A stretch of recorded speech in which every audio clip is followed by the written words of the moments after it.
और next episode की शुरुआत यहाँ बिल्कुल उसी सीन से शुरू होती है जहाँ किन्मो ग्रैंडपा लोंग की उन पोस्टर्स को पढ़कर हक्का बक्का रह गया था। उसे समझ नहीं आ रहा था कि आखिर ये सब क्या है। तभी अचानक ग्रैंडपा क्यूजी किन्मो को बताते हैं कि असल में इस टेंपल के अंदर दुनिया भर से कई सारे स्कूल के टीचर्स और डिसाइपल्स आते हैं। तो हम बस यही चाहते हैं कि तुम ज्यादा से ज्यादा डिसाइपल्स के साथ फाइट करके उनके स्कूल्स के टेक्निक्स को भी देख लो। जो सारी बातें सुनकर अब किन्मो को समझ आने लगा था कि विलेज चीफ ने असल में मुझे इस टेंपल में इसीलिए भेजा है ताकि मैं प्रैक्टिकली फाइट करके लाइफ एक्सपीरियंस सीख सकूं। लेकिन दूसरी तरफ किन्मो के लिए बुरी बात ये थी कि ग्रैंडपा लोंग ने वहाँ पर काफी अजीब अजीब बातें लिखी हुई थी, जैसे कि ये बच्चा किसी से नहीं डरता, यहाँ से हजारों मील तक कोई भी ऐसा वॉरियर नहीं जो कि इस बच्चे को हरा सके, ये बच्चा पूरी तरीके से इनविजिबल है, ये बच्चा तुम्हें धूल चटका देगा और ऐसी ऐसी बातें लिखी हुई थी जिससे तो कोई भी पढ़कर गुस्से में आ जाए। इसीलिए वो लोग गुस्से में भड़कते हुए कहते हैं कि इस बच्चे को तो हमें जान से मार देना चाहिए। ये कितना सारा एरोगेंट है, आखिर ये खुद को समझता क्या है। किन्मो भी यहाँ पर लोगों का गुस्सा देखकर अपने मन में सोचता है कि आखिर ग्रैंडपा लोंग को इतना ज्यादा एरोगेंट बनने की क्या जरूरत थी, अब तो ये लोग पक्का मुझे जान से मारे बगैर नहीं छोड़ने वाले।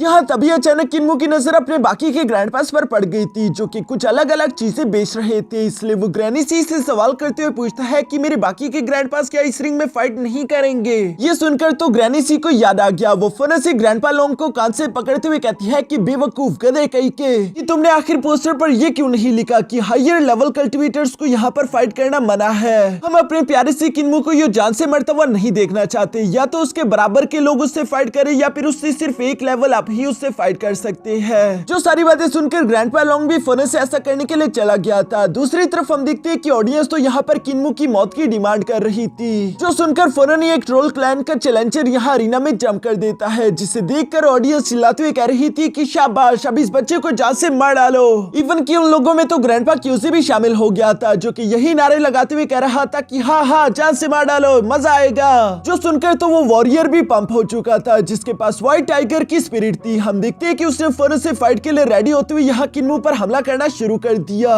जहाँ दूसरी तरफ किन्मो की रफ्तार काफी तेज होने की वजह से वो आसानी के साथ उसके हर एक हमले को डॉज करता रहा। साथ ही साथ वो सिर्फ एक ही किक के अंदर उस वॉरियर को अरीना से बाहर पटक देता है, जो देखकर तो किन्मो को काफी ज्यादा खुशी हो रही थी। दूसरी तरफ हम देखते हैं कि ग्रैंडपा जियाद जो कि अंधा होने के बावजूद भी यहाँ पर गैम्बलिंग कर रहा था, वो इस तरह लोगों से पैसा कमाना चाहता है। तभी अचानक हम देखते हैं कि यहाँ किन्मो को चैलेंज करने के लिए वहाँ पर एक सेकंड वॉरियर आ गया जिसके पास ग्रीन वाइपर की स्पिरिट सोल थी, जो कि शुरू में तो अपनी ग्रीन वाइपर की स्पिरिट का इस्तेमाल करते हुए किन्मो को जकड़ने की कोशिश करता है। लेकिन हम देखते हैं कि किन्मो की बॉडी काफी ज्यादा स्ट्रॉन्ग थी, इसलिए वो आसानी के साथ खुद को आजाद करवाते हुए साथ ही साथ उसकी स्पिरिट को भी पंच करके ब्रेक कर देता है, जिसके साथ वो वॉरियर भी बुरी तरीके से इंजर्ड होकर हार चुका था। यहाँ उस वॉरियर को ये इंजर्ड होता हुआ देखकर ग्रैंडपा मास जो कि एक अल्केमिस्ट थे वो फौरन उसे अपनी पिल्स बेचते हुए कहते हैं कि जल्दी से ये जड़ी बूटियां खा लो, इससे फौरन तुम्हारी सारी की सारी इंजरीज हील हो जाएगी। इसके बाद हम देखते हैं कि यहाँ किन्मो को लगातार चैलेंज करने के लिए वहाँ पर कई सारे चैलेंजर्स आए, लेकिन किन्मो लगातार कभी उनकी हड्डियां तोड़ता, कभी उनको पीट पीट कर बाहर पटक देता। जहाँ जिन चैलेंजर्स को किन्मो के ग्रैंडपास भी लूटने के लिए तैयार बैठे हुए थे, जिसका भी पैर टूटता उससे ग्रैंडपा माँ फौरन से एक चड़ी बेचने की कोशिश करता। दूसरी तरफ किन्मो चूंकि यहाँ इतने सारे सेक्ट्स के वॉरियर्स के साथ फाइट कर चुका था, इसलिए उसे इस बात का भी अंदाजा हो गया कि हर एक सेक्ट की अलग अलग फाइटिंग स्किल्स और टेक्निक्स होते हैं, जिनसे फाइट करते हुए किन्मो को तो काफी सारा मजा आ रहा था। और देखते ही देखते किन्मो और उसके ग्रैंडपास ने कई सारा पैसा कमा लिया। दूसरी तरफ ग्रैंडपा क्यूजी जो कि सिर्फ तमाशा देख रहे थे, वो यहाँ पर किन्मो के रेसलिंग से जीते हुए कुछ पैसे चुराने की कोशिश करता है, लेकिन ग्रैनी सी फौरन वहाँ पर पहुंच गई थी, जो कि उसे गुस्से के साथ घूर रही थी। इसलिए ग्रैंडपा क्यूजी बताता है कि नहीं नहीं, मैं ये छुपा नहीं रहा था, बस इस पे गर्दा लगा हुआ था, मैं वो साफ कर रहा था, और वो ये पैसे वापस कर देता है। यहाँ पर तभी अचानक वहाँ पर किसी की आवाज सुनाई थी जो कि कह रहा था कि हम किन्मो को नेक्स्ट फाइट के लिए चैलेंज करते हैं। यहाँ इस आवाज ने सारी की सारी अटेंशन अपनी तरफ खींच ली थी, जो आवाज एक बूढ़े आदमी की थी। साथ ही इस बूढ़े आदमी के पास एक बहुत ही ज्यादा पावरफुल मैजिकल वेपन था, जिसके साथ वो धीरे धीरे चलते हुए यूं ही आगे की तरफ आकर एक चेयर पर बैठ जाता है। दूसरी तरफ हमें जानने को मिला कि इस बूढ़े आदमी को तो पहले से ही हमारे ग्रैंडपास जानते थे, जहाँ ग्रैंडपास या उससे कहते हैं कि लुलुओ, तुम ग्रेट ली यिन सेक्ट के एक ज़ेन मास्टर हो, इसलिए तुम इस कंपटीशन में हिस्सा नहीं ले सकते। जिस पर लुलुओ उसे कोई जवाब नहीं देता, बल्कि वो कहता है कि मैं यहाँ पर मास्टर मास से मिलने के लिए आया हूँ। जो सुनकर ग्रैंडपास या भी यहाँ पर ग्रैंडपा माँ से कहते हैं कि जाओ और तुम जाकर बात करो। उनकी ये बात सुनकर ग्रैंडपा माँ फौरन से यहाँ लुलुओ के सामने बैठ जाता है, जहाँ वो उससे रिस्पेक्टफुली ग्रीट कर रहा था। दूसरी तरफ हम देखते हैं कि लुलुओ भी यहाँ पर ग्रैंडपा माँ को जूनियर ब्रदर कह रहा था, क्योंकि ये दोनों एक ही मास्टर्स के डिसाइपल थे। साथ ही साथ लुलु वो कहता है कि तुमने कई साल पहले अपना हाथ काट दिया था ताकि तुम ग्रेट लियन सेट की सारी टेक्निक्स हमें वापस लौटा दो, और साथ ही साथ तुम ये मैजिकल स्टाफ भी पीछे छोड़कर चले गए थे जिसे लाइन ने स्पेशली तुम्हारे लिए रिफाइन किया था। सिर्फ इसी तरीके से तुम अपने मास्टर के साथ ताल्लुक तोड़कर चले गए थे, लेकिन अब हमें जानने को मिला था कि तुमने किसी को दोबारा से डाजो कॉन्टिनेंट के अंदर हमारे ही सेट के 8 फॉर्म थंडर फिस्ट टेक्निक सिखाना शुरू कर दिया है। जो अफवाह जब उड़ते उड़ते सेट मास्टर के पास पहुंची तो उन्होंने मुझे यहाँ पर इन्वेस्टिगेशन करने के लिए भेज दिया। जो सुनकर तो टीचर माँ गुस्सा होते हुए कहते हैं कि सेट मास्टर ने मुझे आजाद कर दिया था। मैं अब ग्रेट लियन सेट को छोड़कर काफी दूर आ चुका हूँ। ये मेरी जिंदगी है कि मैं इस जिंदगी के साथ क्या करूँ, इससे तुम लोगों का कोई वास्ता नहीं होना चाहिए। ग्रैंडपा माँ की ये बात सुनकर तो किन्मू हैरान होते हुए अपने मन में कहता है कि ग्रैंडपा माँ कभी ग्रेट लियन सेट के एक जेन मास्टर हुआ करते थे। अब मुझे समझ आया, बचपन में ग्रैंडपा माँ ने मुझे कई सारे बीट्स खेलने के लिए दिए थे, वो जरूर इन्हीं के सेट वाले जेन बीट्स होंगे। लेकिन आखिर ग्रैंडपा माँ ने अपने सेट को छोड़ा क्यों होगा? किन्मू अपने मन में यही सवाल कर रहा था। जो सुनकर दूसरी तरफ लुलु वो यहाँ पर ग्रैंडपा माँ को जवाब देते हुए कहता है कि बेशक तुम सेट को छोड़कर जा चुके हो, लेकिन तुम जानते हो कि हमारे सेट के रूल्स काफी ज्यादा स्ट्रिक्ट है। जब एक बार तुम ग्रेट लियन सेट के डिसाइपल बन जाओ तो तुम हमेशा पूरी जिंदगी उसी के डिसाइपल रहोगे। तुम इस चीज से भाग नहीं सकते, इसलिए मेरे साथ वापस चलो। और वैसे भी ये उस दिन तुम्हारी ही गलती थी। अगर तुम उस दिन पूरे के पूरे माउंट सुमोरो को कंकड़ करने की कोशिश करके एक नॉर्मल जिंदगी गुजारने के लिए ना जाते तो ये सब कभी भी ना होता। इवन तुम आज के दिन ग्रेट लियन सेट के न्यू लीडर होते। जो सुनकर तो ग्रैंडपा माँ गुस्सा हो गए थे और वो बताते हैं कि क्यों उन्होंने मॉन्क वाली जिंदगी छोड़कर एक नॉर्मल जिंदगी गुजारने का फैसला किया था, क्योंकि मॉन्क्स को शादी करने की इजाजत नहीं होती। लेकिन ग्रैंडपा माँ को एक लड़की से प्यार हो गया था जिसे वो अपनी बीवी बनाकर एक नॉर्मल जिंदगी गुजारना शुरू कर देता है। लेकिन ग्रेट लियन सेट के रूल्स काफी ज्यादा स्ट्रिक्ट थे। ग्रैंडपा माँ भी इस बात को अच्छे से जानता था, इसलिए हम देखते हैं कि ग्रैंडपा माँ ने अपना हाथ काट दिया था सिर्फ अपनी बीवी और बच्चों के लिए, क्योंकि वो चाहता था कि उसके सेट वाले उसका पीछा छोड़ दे। लेकिन ऐसा हुआ नहीं, क्योंकि ग्रेट लियन सेट ग्रैंडपा माँ का शिकार करने के लिए बंदे बेचता रहा, जिसके दौरान यहाँ ग्रैंडपा माँ की बीवी और बच्चे जान से मारे गए। ये सारी बातें याद करते हुए ग्रैंडपा माँ गुस्से के साथ कहते हैं कि सिर्फ ग्रेट लियन सेट की वजह से मेरी पूरी की पूरी जिंदगी बर्बाद हो गई। तो बताओ कि आखिर मैं उनकी टेक्निक्स को यूं संभाल कर क्यों रखूं और उससे आगे पास आउट क्यों ना करूं? जो सुनकर लुलु वो जवाब देते हुए कहता है कि हमने तुम्हारी जिंदगी बर्बाद नहीं करी, बल्कि कॉफिन्स बनाना और एक नॉर्मल जिंदगी गुजारना, सिर्फ इसी ख्वाहिश ने तुम्हारी जिंदगी को तबाह किया। हम तो बल्कि तुम्हें एक मॉर्टल की जिंदगी गुजारने वाली तकलीफों से बचाना चाहते थे, बल्कि अभी भी हम यही चाहते हैं कि तुम वापस लौटाओ और अपने ज़ेन मास्टर वाली पोजीशन को संभालो। तुम्हें वापस से अपने मॉन्क स्टेट में जाना चाहिए। जो सुनकर तो ग्रैंडपा माँ गुस्से के साथ खड़े होते हुए कहते हैं कि दोबारा से ये मॉन्क स्टेट वाली बकवास मेरे साथ मत करना।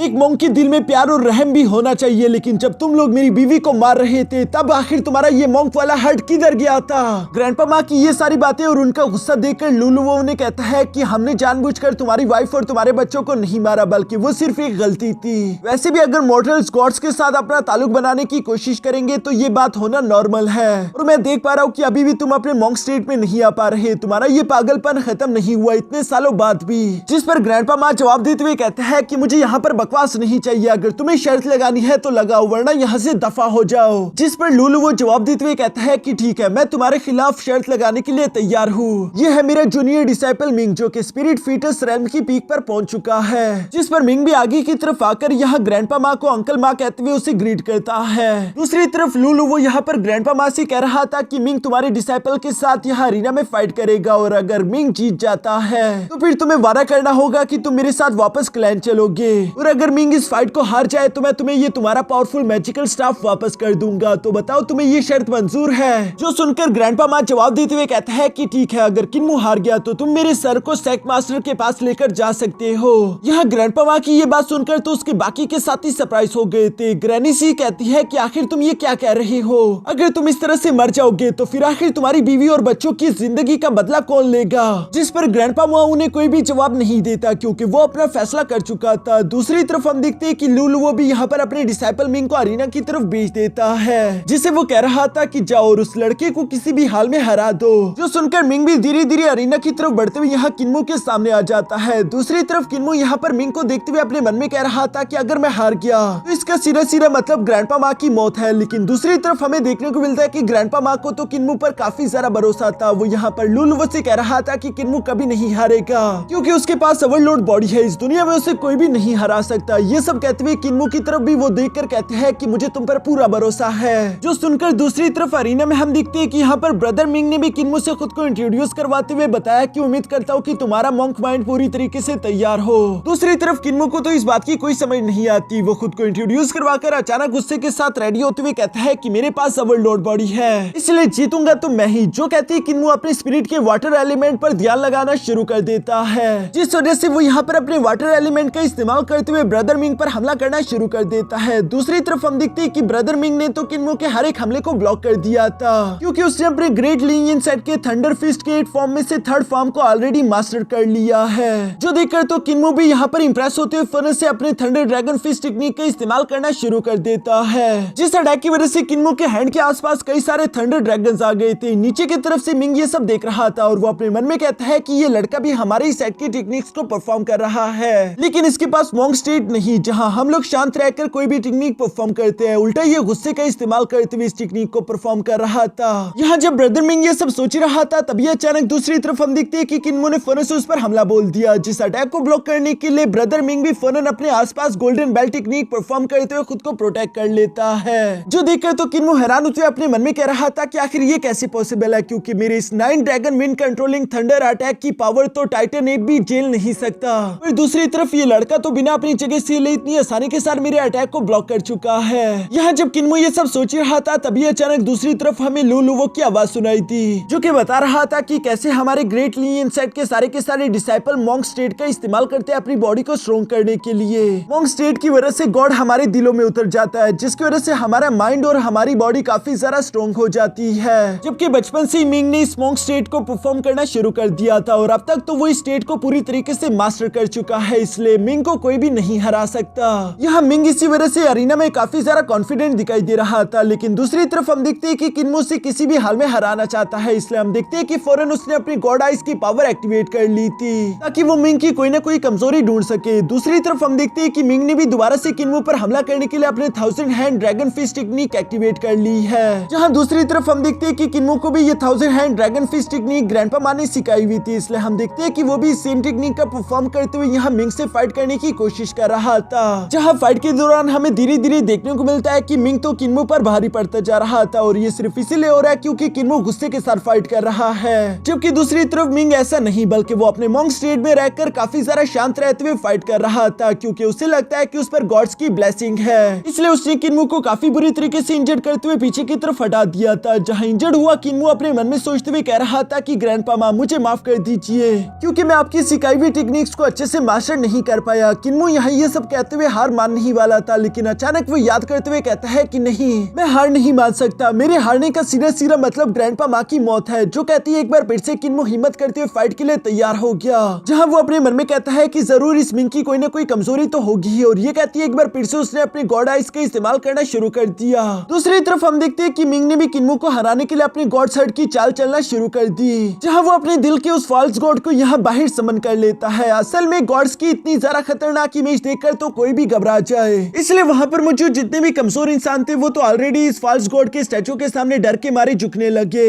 यहाँ लुलुवो को भी इसी बात की उम्मीद थी कि किन्मो इतना ज्यादा घबरा जाएगा कि वो यहाँ मिंग के खिलाफ कोई एक्शन ही नहीं ले पाएगा, लेकिन उसकी सोच से तो किन्मो बहुत ही अलग था। हम देखते हैं कि किन्मो अपने गॉड आइज का इस्तेमाल करते हुए अचानक से खड़े होकर खुश होते हुए कहता है कि मैंने ढूंढ लिया, तुम्हारी बॉडी में तुम्हारा गला सबसे ज्यादा कमजोर हिस्सा है। और साथ ही साथ वो यहाँ पर बहुत ही एटीट्यूड के साथ मिंग से कहता है कि क्या यही है तुम्हारा वो दिल में रहने वाला फॉल्स गॉड, जिस पर मिंग उसे जवाब देते हुए कहता है कि हर किसी के दिल में एक गॉड होता है जिससे वो घबराता है और उसकी रहम की उम्मीद करता है। तुम्हारे पास भी तो ऐसा कोई ना कोई गॉड हर्ट होगा। जो सुनकर किन्मो यहाँ इवल्स की तरह जोर जोर से हंसने लगा, जहाँ वो हंसते हुए कहता है कि इस दुनिया में मुझसे ज्यादा नोबल कोई भी नहीं, मैं किसी डीमन या फिर किसी भी गॉड से नहीं डरता। ये सब कुछ ग्रैंडपा जिया की वजह से हुआ था, इसी वजह से किन्मो के दिल में यहाँ फॉल्स गॉड्स का डर नहीं बल्कि वो यहाँ काफी ज्यादा एटीट्यूड के साथ अपनी ट्रू पावर अनलीश करते हुए कह रहा था कि मैं ही डेविल हूँ और मैं ही गॉड हूँ। जो सब कहती है किन्मो ने फौरन से यहाँ अपने डिमोनिक मंत्र के फर्स्ट सील को परफॉर्म करना शुरू कर दिया, जिसकी वजह से इंस्टेंटली उसकी वाइटैलिटी इंक्रीज हो गई, और इसी वाइटैलिटी बूस्ट की वजह से हम देखते हैं कि वो तेजी के साथ आगे की तरफ बढ़ते हुए यहाँ मिंग पर हमले करना शुरू कर देता है, जहाँ इस बार किन्मो खुद को काफी ज्यादा कॉन्फिडेंट और पावरफुल महसूस कर रहा था। दूसरी तरफ हम देखते हैं कि मिंग को भी किन्मो से थोड़ा थोड़ा डर लगने लगा है, क्योंकि आज से पहले उसने इस एज का कोई भी इंसान ऐसा नहीं देखा जिसने अपने दिल के अंदर के फॉल्स गॉड को जान से मार डाला हो। ये बच्चा अब उसे किसी डेविल से कम नहीं दिखाई दे रहा था। दूसरी तरफ हम देखते हैं कि किन्मो ने अचानक से पीछे की तरफ हटते हुए अपनी डिमोनिक मंत्र के सेकंड सील को परफॉर्म करना शुरू कर दिया, जिसके इस्तेमाल करते हुए वो मिंग की सोल को डैमेज कर सकता है। दूसरी तरफ मिंग भी समझता था कि उस पर कोई पावरफुल अटैक आने वाला है, इसलिए हम देखते हैं कि उसने दोबारा से खुद को प्रोटेक्ट करने के लिए अपने गोल्डन बेल डिफेंस टेक्निक को परफॉर्म करना शुरू कर दिया, जो उसकी सबसे ज्यादा पावरफुल डिफेंस टेक्निक थी। उसे लगता था कि इस डिफेंस टेक्निक को तो कोई भी पेनिट्रेट नहीं कर सकता, लेकिन इस बार की बात अलग थी, क्योंकि हम देखते हैं कि किन्मो ने जैसे ही मिंग पर हमला किया तभी अचानक दूसरी तरफ मिंग भी घबरा जाता है। वो समझ चुका था कि किन्मो को उसकी कमजोरी के बारे में मालूम हो चुका है, जो कि मिंग का गला था। मिंग के गले से जो भी वाइटैलिटी बाहर की तरफ निकलती हुई इस गोल्डन बेल को बनाती है, वो जगह काफी ज्यादा कमजोर थी। इसी वजह से हम देखते हैं कि किन्मो ने उसी सेम लोकेशन पर हमला किया, जिसकी वजह से उस गोल्डन बेल डिफेंस टेक्निक को पूरी तरीके से चकनाचूर कर देता है, जो देखकर तो मास्टर लुलुवो का मुंह खुला की खुला रह गया था। दूसरी तरफ मिंग की सोल पर हमला करने की वजह से उसकी सोल बॉडी से बाहर आ चुकी थी, लेकिन किन्मो यहाँ पर मिंग को जान से नहीं मारता, बल्कि वो वहीं पर रुक जाता है, क्योंकि अब मिंग पूरी तरीके से हार चुका था। जो देखकर ग्रैंडपा मा यहाँ लुलुवो से कहता है कि तुम्हारे डिसाइपल मिंग की अभी मॉन्क की इमेज पूरी तरीके से परफेक्ट नहीं हुई, उसके गले में जेन एनर्जी की अभी भी कमी है, इसलिए मुझे लगता है कि तुम्हें अपने डिसाइपल्स की इन फ्लॉस को ठीक करने में उसकी मदद करनी चाहिए। जो सुनकर तो मास्टर लुलुवो के पास भी कोई जवाब नहीं रहता, लेकिन दूसरी तरफ हम देखते हैं कि मिंग यहाँ पर किन्मो से कह रहा था कि मुझे बिल्कुल भी यकीन नहीं आ रहा, आखिर तुमने डिमोनिक मंत्र का इस्तेमाल कैसे किया? मैं अब समझ गया, तुम्हें गॉड से डर क्यों नहीं लगता, क्योंकि तुम सच में एक डीमन हो। जो सुनकर किन्मो काफी जरा कैजुअली जवाब देते हुए कहता है कि इस बात से क्या ही फर्क पड़ता है कि मुझे गॉड मंत्र इस्तेमाल करना है या फिर डिमोनिक मंत्र, जो मर्जी टेक्निक हो, अगर मैं उसे सीख सकता हूँ और उससे इस्तेमाल करते हुए खुद को ताकतवर बना सकता हूँ तो मेरे लिए इतना ही काफी है। जो सुनकर तो मिंग भी किन्मो की बातों से थोड़ा थोड़ा एग्री करता हुआ दिखाई दे रहा था, पर तभी अचानक लुलुवो यहाँ पर आकर कहता है कि मिंग, तुम किसी की भी सिखाई हुई गलत चीजों को नहीं सीख सकते, अब चलो यहाँ से। जबकि जाने से पहले लुलुवो यहाँ ग्रैंडपा माँ से भी यही कहता है कि तुम्हारे पास सिर्फ एक ही सर है, मुझे नहीं लगता कि तुम्हें हर बार अपने सर को दाव पर लगाना चाहिए। जिस पर ग्रैंडपा माँ भी खड़े होकर जवाब देते हुए कहते हैं कि मेरी सर की फिक्र मत करो, पहले जीत जाओ उसके बाद इसकी बात करना। मैं जानता था कि मैं बिल्कुल भी नहीं हारूंगा। दूसरी तरफ लुलुवो भी जवाब देते हुए कहता है कि मैं तुम्हें हारता हुआ देखना भी नहीं चाहता था, क्योंकि अभी भी हम तुम्हें जिंदा देखना चाहते हैं ताकि तुम किसी दिन ग्रेट लीजियन सेक्ट वापस लौट आओ। उम्मीद करता हूँ कि वो दिन जल्दी आएगा, क्योंकि मुझे नहीं लगता कि सेक्ट मास्टर इतनी आसानी के साथ तुम्हें जाने देंगे। और ये कहते लुलुवो यहाँ अपने डिसाइपल मिंग को लेकर वहाँ से जाने लगा, जहाँ जाती जाती ग्रैंडपा बुचर और ग्रैंडपा मास्क उसे धमकी देते हुए कहते हैं कि दोबारा हमारे ग्रैंडपा मास्क को तंग करने की कोशिश मत करना, वरना अगली बार हम तुम्हारे माउंट सुमोरू पर ही आकर तुम सब लोगों को खत्म कर देंगे। जो सुनकर लुलुवो और मिंग वहाँ से धीरे धीरे आगे की तरफ चलने लगे। तभी अचानक दूसरी तरफ किन्मो यहाँ अपने ग्रैंडपा माँ और ग्रैनीसी के पास आते हुए कहता है कि अगर आप लोगों को लगता है कि ये फ्यूचर में भी ग्रैंडपा माँ को परेशान करेंगे तो क्यों ना हम अभी के अभी इस बुढ़ाऊ को जान से मार डाले। जो सुनकर तो लुलुवो की डर के मारे हालत ही खराब हो गई थी। वो फौरन से मिंग को हाथ से पकड़कर तेजी से भागते हुए यहाँ से निकल जाता है। जो देखकर तो किन्मो की ग्रैंडपा ने जोर जोर से हंसना शुरू कर दिया था। अब इसके बाद हम देखते हैं कि ग्रैंडपा माँ यहाँ पर उसी मैजिकल स्टाफ को लाकर किन्मो के हवाले करते हुए कहते हैं कि लो ये तुम्हारा इनाम है जो कि अभी तुमने इस फाइट के दौरान जीता। तुम इस मैजिकल स्टाफ का इस्तेमाल करते हुए कई सारी बुराइयों से लड़ सकते हो। इसे खुद हमारे ग्रेट लीजियन सेट के लीडर ने ही रिफाइन करा था, जो कि इस पूरी की पूरी सिटी से भी ज्यादा कीमती ट्रेजर है। किन्मो भी दूसरी तरफ अपने ग्रैंडपा माँ की ये सारी बातें सुनकर खुश होते हुए उस ट्रेजर को अपने पास रख लेता है। इसके बाद नेक्स्ट सीन में हम देखते हैं जहाँ ये लोग उस टेंपल से बाहर की तरफ जा रहे थे, तभी अचानक इन लोगों को अपने सामने एक इंसान दिखाई देता है जो कि लोगों से मदद मांगने की कोशिश कर रहा था कि प्लीज कोई तो मेरी मदद करो, मेरी बीवी यहीं पर पास में मेरे बच्चे को जन्म देने वाली है, इस वक्त वो काफी ज्यादा तकलीफ में है, मुझे किसी दाई की मदद चाहिए, प्लीज कोई तो मेरी मदद करो। लेकिन कोई भी उसकी मदद करने के लिए तैयार नहीं था, क्योंकि सिर्फ 1.5 घंटे के अंदर ही अंधेरा होने वाला है। उसके बाद ये डासू कॉन्टिनेंट कितना सारा खतरनाक हो जाता है ये तो सबको ही मालूम है। वो आदमी बेशक रो रो कर इन सब लोगों के सामने भीख मांगता रहा, लेकिन कोई भी उसकी मदद करने के लिए तैयार नहीं था। पर तभी अचानक हम देखते हैं कि वहाँ पर ग्रैनीसी, किन्मो और उसके बाकी के ग्रैंडपास आ गए थे, जो कि उससे कहते हैं कि तुम्हारी बीवी कहाँ पर है, हम तुम्हारी मदद करेंगे। यहाँ पर वो आदमी ये सुनकर काफी जरा खुश हो गया था।